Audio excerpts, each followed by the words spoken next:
চলো বন্ধুরা, আজকে আমি বানাচ্ছি কাজু পনির। দেখো, পনিরটাকে ভালো করে ভেজে নিয়েছি। দেখো, কড়াতে তেল বসিয়ে নিয়েছি, তেলটা গরম হচ্ছে। একটু পেঁয়াজ বাটা, একটা টমেটোর গ্রেট করে দেবো টমেটোটা। এখানে আছে দেখো আদা আর জিরে বাটা। এইখানে আছে কাজু বাদাম, চালমগজ, কাঁচা লঙ্কা একসাথে বাটা।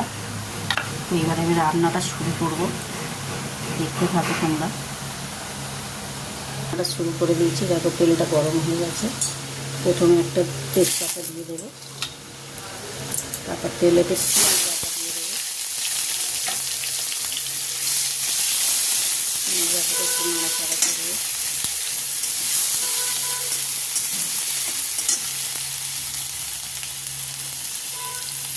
পেঁয়াজ বাটাটা একটু লাল লাল হবে। পেঁয়াজটা লাল হয়ে গেছে, এতে এক করবো দেখো জিরে আর আদাটা বাটা। চলো বন্ধুরা, আজকে আমি বানাচ্ছি কাজু পনির। দেখো, পনিরটাকে ভালো করে ভেজে নিয়েছি। দেখো, কড়াতে তেল বসিয়ে নিয়েছি, তেলটা গরম হচ্ছে। একটু পেঁয়াজ বাটা, একটা টমেটোর গ্রেট করে দেবো টমেটোটা। এখানে আছে দেখো আদা আর জিরে বাটা। এইখানে আছে কাজু বাদাম, চালমগজ, কাঁচা লঙ্কা একসাথে বাটা। তো এবারে আমি রান্নাটা শুরু করব, দেখতে থাকো তোমরা। রান্নাটা শুরু করে দিয়েছি। দেখো, তেলটা গরম হয়ে গেছে। প্রথমে একটা তেজপাতা দিয়ে দেবো, তারপর তেলেতে পেঁয়াজ বাটা দিয়ে দেবো। পেঁয়াজ বাটাটা একটু নাড়াচাড়া করবো।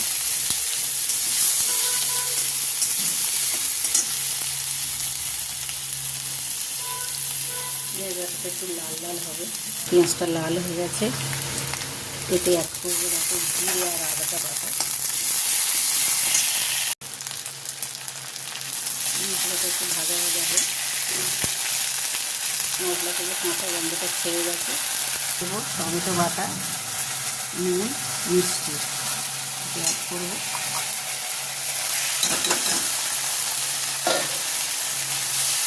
এগুলো আমার একটু কষানো হয়ে যায়। মশলা থেকে কাঁচা গন্ধটা ছেড়ে গেছে। এবার দিয়ে দেবো কাজু বাদাম। একটু নাড়িয়ে চাড়িয়ে নেবো। তেলটা বেরিয়ে আসলে তারপর পনিরটা দেবো। এবার দিয়ে দেবো, যাতে মশলা থেকে তেল ছেড়ে এসছে, দিয়ে দেবো ভেজে রাখা পনিরটা। পনিরটা দিয়ে